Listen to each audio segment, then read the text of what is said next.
foto-foto ketika kita masih kecil, ketika kita bersama dengan keluarga kita. Ingat apa yang dulu kita alami, apa yang dulu kita rasakan, dan juga menuliskan maaf atas segala hal-hal yang telah terjadi.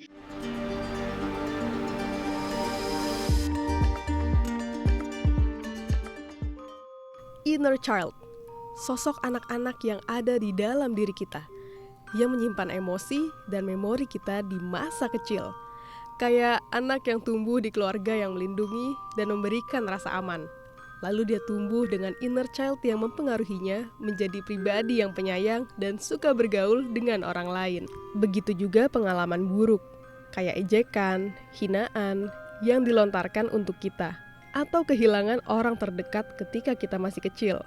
Yang akhirnya bikin kita jadi orang yang gak percaya sama diri kita sendiri. Mungkin kita gak terlalu menyadari. Tapi setiap orang memiliki inner child dengan pengalaman yang berbeda. Nah, yang jadi masalah kalau inner child kita terluka atas pengalaman buruk dan gak segera kita atasin. Ini bisa berdampak di kemudian hari. Luka-luka inner child yang dimaksud adalah mengalami pengabaian dari orang sekitar.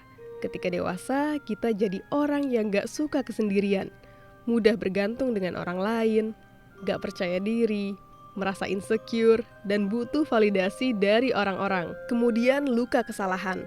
Kalau dulu kita sering disalahkan, sekarang kita jadi sosok yang gak pernah mau minta tolong.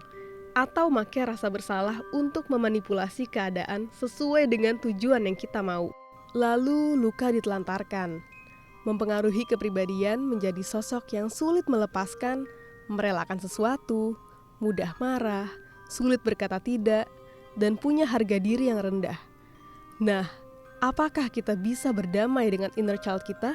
Psikolog Anindya Palitapatma dari ibunda.id bakal ngasih tahu caranya melalui inner bonding process. Tapi kalau kamu butuh ngobrol sama psikolog atau psikiater untuk mencari tahu solusi masalah mental, mending cari tahu deh infonya di @ibunda.id.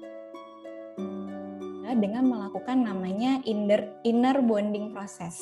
Jadi proses untuk menghubungkan nih pikiran kita dengan perasaan si anak kecil dalam diri kita, sehingga akhirnya kita bisa berproses untuk dapat lebih bebas dari konflik batin.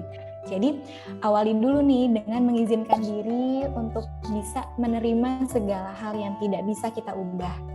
Lalu beranikan diri untuk bisa mengubah hal-hal yang sekiranya perlu kita ubah.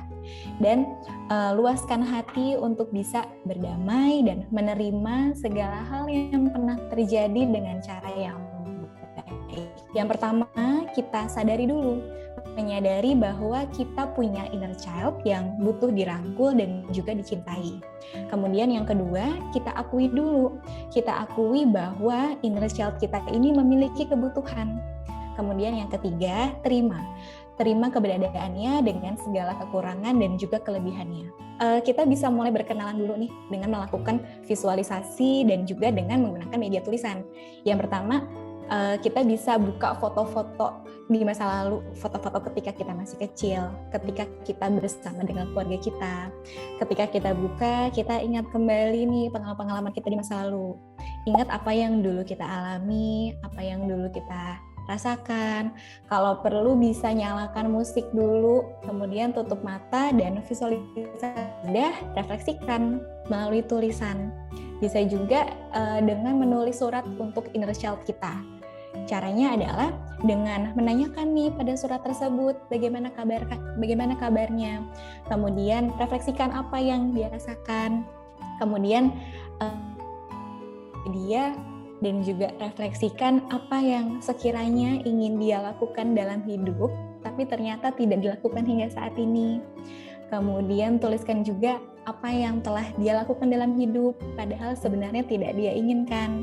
Gitu. Coba kita untuk bisa mengidentifikasi apa yang kira-kira inner child kita sukai. Dan juga menuliskan maaf atas segala hal-hal yang telah terjadi dan terima kasih atas segala usaha yang telah dia lakukan hingga saat ini. Kalau inner child kita sehat, kita merasa terhubung dan jadi bersemangat juga bahagia.